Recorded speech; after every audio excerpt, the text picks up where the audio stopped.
Hey guys, happy end of Sunday. The sun is going down. I would like to get a few more things done, but I wanted to do a quick video so that I can show a few things before I hopefully cover them up permanently. Hopefully you'll find it as interesting as me, and I feel like I'm always dogging the previous handyman special stuff that was done here in the house, so this was one of the things that I wanted to say I think was actually done relatively well, and it solved some problems. So kudos to whoever decided to do that. So I am up here in one of the bedrooms. This is the one that has had, I guess, a door added to it at one point. And actually here is the door over here. I am hoping to relocate that door at least temporarily and use it for a while, even though it is actually interior grade and they've been using it exterior for goodness knows how long. But I think it's in decent condition, so we'll see how that goes. There obviously were two windows here, but not these. And yes, this is probably a baseball.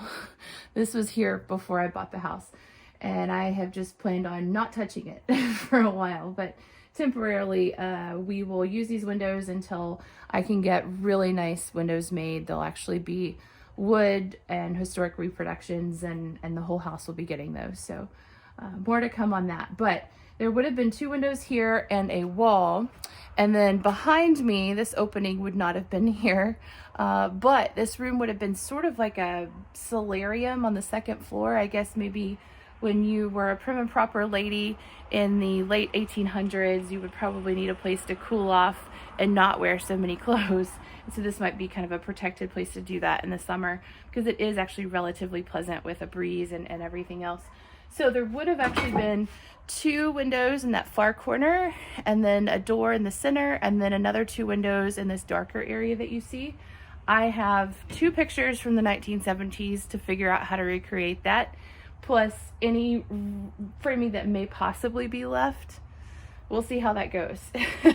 But in the meantime, I do want to go ahead and just kind of get this closed in, at least from this side. Then I'll go in and put the permanent siding on the outside to match what was existing here. So the part that I really want to kind of praise somebody on is this patio always was a flat roof. And when I say that, you don't actually want to make the roof flat ever. You want it to slope to drain at least a little bit. Usually code's going to say something like 1/4 inch per foot, which is something that you would just barely notice, but it's very important to get water to run off and away from the house, ideally. And so this always did have a leaking problem. Mom has told me stories about that. Somebody at some point added an additional extension of the roof. I don't think that was a terrible idea. Obviously it does change the roof line. This balcony area was not here that I can tell, unless it was some sort of a widow's walk or something, but it doesn't appear that it would have been here. But somebody did go build an additional roof up here on top of the existing one, and hopefully someday I'll be able to tear that off when I'm replacing it. I can show a good video of that.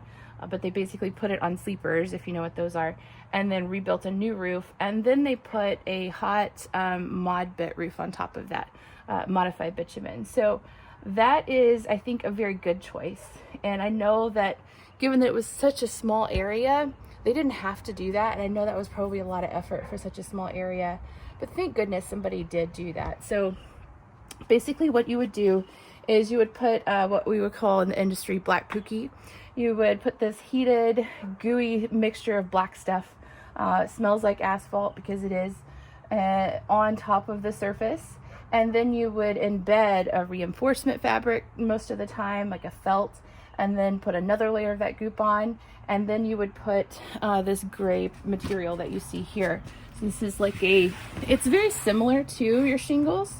It's like a sanded kind of a product. It's relatively flexible, but we call that the protection course, or the top course.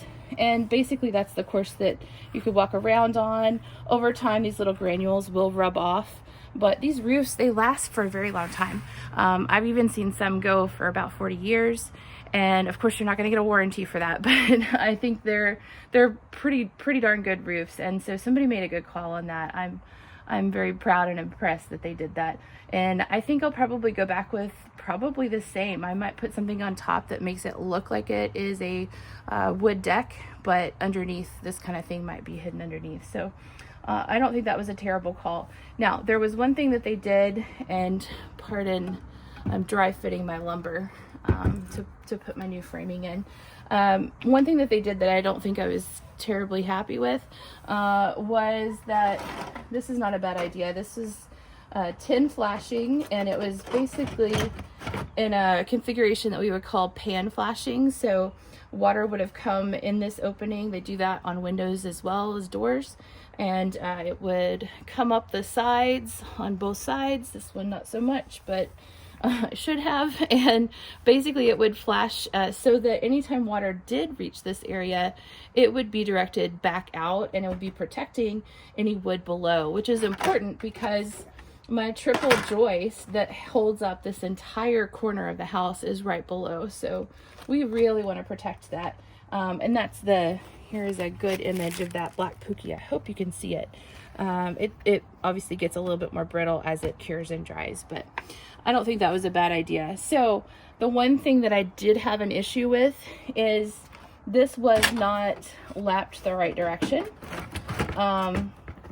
So their threshold, there was basically a normal threshold that you would see for a door, was sitting on top of this, and they actually bent this piece down, which is why it has that hump in it.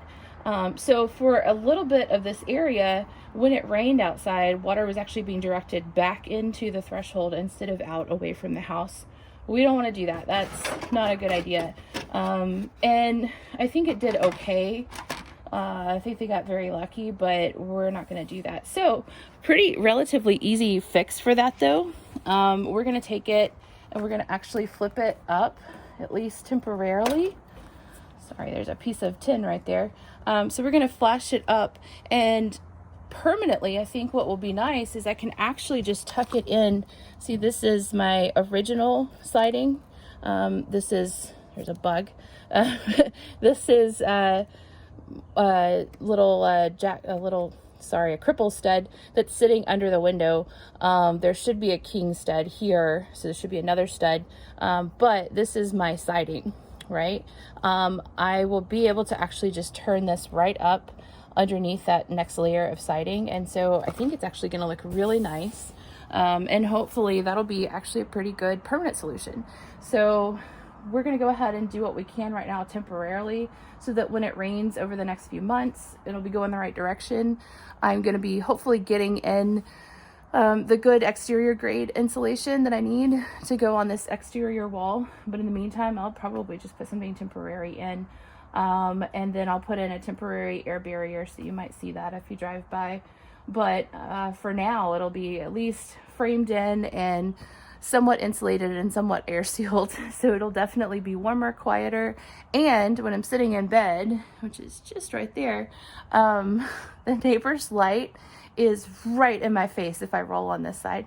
So it will be actually kind of nice to also get rid of that minor detail. But anyways, I think at some point I'll be able to do a good video where I come back in as I'm working on putting the windows back in the room behind me.